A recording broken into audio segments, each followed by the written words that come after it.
Hello, this is Chef John from foodwishes.com with pork a latte.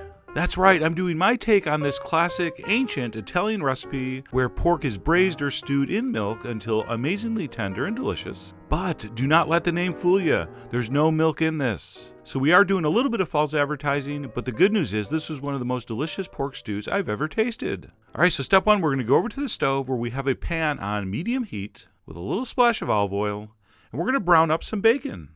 Alright, not too much. And while we do want those nice browned bacon pieces in our stew, this step is really to render the bacon fat into that olive oil so that we can brown our chunks of pork in there. And that's going to take 5 or 6 minutes, so while that's happening, why not cut up our pork? So I have a nice fatty piece of boneless pork shoulder, and we're just going to cut it in large chunks, maybe like 2-inch pieces. And of course, as always, the exact size doesn't matter, but you do want to try to get them evenly sized so that they all cook at about the same rate. It's kind of a key point with stews. So we're going to cut that up. We're not going to do too much fat trimming. Although if you do get a piece that's just solid fat, you can toss that. And once our pork has been chunkified, we're going to go ahead and season it generously with salt and freshly ground black pepper. And after a generous sprinkling on the cutting board, I want you to take your hand and give everything a nice mix to distribute that seasoning. And that's going to help pick up any of the excess on the board. All right, so mix it around good like a pork chunk mosh pit, okay? And by this time, our bacon should be crisp, which it is. So take a slotted spoon, remove that just momentarily, just set it aside, leave the fat in the pan. Turn the heat up to medium-high, and let's go ahead and brown our pork chunks. All right, so toss them in and let them sit there for a while. Don't be too quick to turn them. All right, we want a nice brown crust on those. All right, whenever I see people adding raw chunks of meat to a stew without browning it first, I cry. Actually, it's more like sobbing. But the point is, that's very sad. This step is what adds that super rich, meaty flavor to your stew. So do it properly, brown it thoroughly, and once it's beautifully browned like mine, go ahead and remove that to a plate or a bowl. At this point, we can turn the heat back down to medium, and we're going to throw in a chopped onion, along with a pinch of salt, and we're going to saute that for a few minutes until it turns kind of golden and translucent. And then, of course, we can't make any kind of Italian-inspired stew without adding some garlic, so we'll throw in some sliced garlic. I know we usually chop it, but I felt like slicing it this time. You can't do things the same way every time.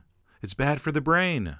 True story, ask any neurologist. Okay, so toss in some garlic. We're going to give that about a 1-minute stir, and then it's time to add the liquid. And as I said earlier, we're not using milk. We're going to use chicken broth and creme fraiche. And we're going to stir that in. And you know what? Creme fraiche deserves better than to be stirred with a spoon. So we're going to switch to a whisk, and we're going to mix that in.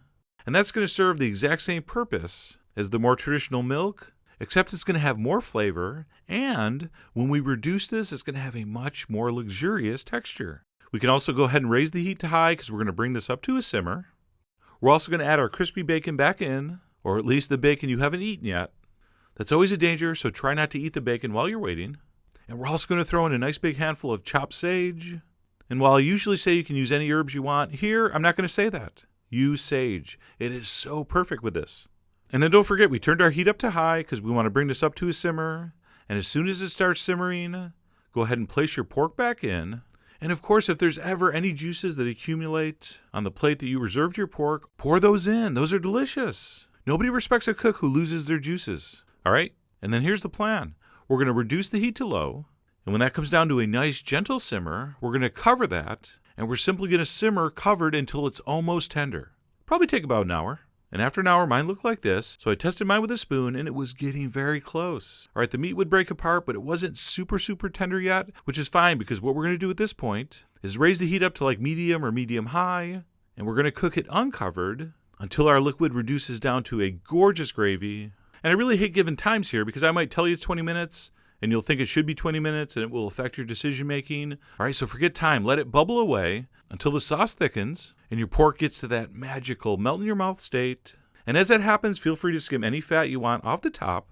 No problem there. This is going to be plenty rich enough. And at that point, we're ready for our last few final touches, which for me was a nice pinch of red pepper flakes. Just warm it up a little bit. Can you put some cayenne? No. And of course, you're always going to taste for salt and adjust for that. And when it feels, tastes, looks, and smells exactly like you want it, we're going to go ahead and serve that up on some beautiful polenta. I mean, you can put it on rice or noodles, but the smart money's always going to go with polenta here. So we're going to spoon that over some Parmesan spiked polenta.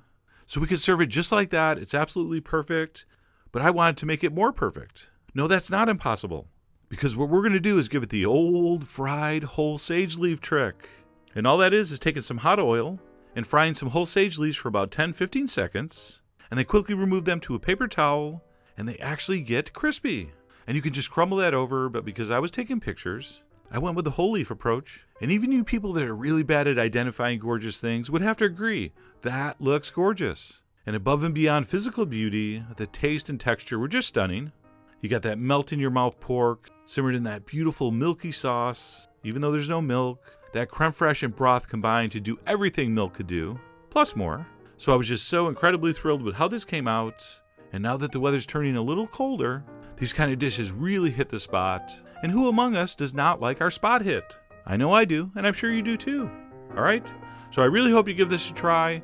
Head over to foodwishes.com for all the ingredient amounts and more info as usual. And as always, enjoy!